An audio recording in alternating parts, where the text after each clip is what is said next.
HSC ICT তৃতীয় অধ্যায় থেকে কিছু গুরুত্বপূর্ণ প্রশ্ন। ১. সংখ্যা পদ্ধতির বেজ বা ভিত্তি কী? কোনো সংখ্যা পদ্ধতিতে একটি সংখ্যা বোঝানোর জন্য সর্বমোট যতগুলো অঙ্ক ব্যবহার করতে হয় সেটি হচ্ছে সংখ্যা পদ্ধতির বেজ বা ভিত্তি। ২. রেডিক্স পয়েন্ট কী? সংখ্যা পদ্ধতিতে কোনো সংখ্যার পূর্ণ সংখ্যা ও ভগ্নাংশকে যে চিহ্ন দ্বারা আলাদা করা হয় তাই হচ্ছে রেডিক্স পয়েন্ট। ৩.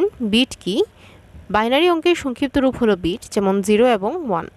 সংখ্যা পদ্ধতি কাকে বলে? কোনো সংখ্যা লেখা বা প্রকাশ করার পদ্ধতিকেই সংখ্যা পদ্ধতি বলে। ৫. ২ এর পরিপূরক কী?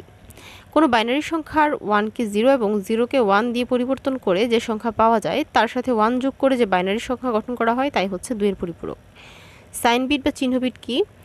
বাইনারি সংখ্যা পদ্ধতিতে চিহ্নযুক্ত সংখ্যা উপস্থাপনের জন্য প্রকৃত মানের পূর্বে একটি অতিরিক্ত বিট যোগ করা হয়। এই অতিরিক্ত বিটকেই হচ্ছে সাইন বিট বা চিহ্ন বিট বলে। কোড কী? কম্পিউটারের বর্ণ, অক্ষর, শব্দ বা চিহ্নকে বাইনারিতে রূপান্তর করার বিশেষ প্রক্রিয়াই হচ্ছে কোড। বিসিডি কোড কী? একটি দশমিক সংখ্যার প্রতিটি অঙ্ককে 4 বিট বাইনারি দ্বারা প্রকাশ করাকেই বিসিডি কোড বলে। বিসিডির পূর্ণরূপ হচ্ছে বাইনারি কোডের ডেসিমাল। ইউনিকোড কী? বিশ্বের সকল ভাষাকে যে কোডের অন্তর্ভুক্ত করা হয় তাকে ইউনিকোড বলে। 10. অ্যাস্কি কোড কী? অ্যাস্কি একটি বহুল প্রচলিত 7 বিটের কোড।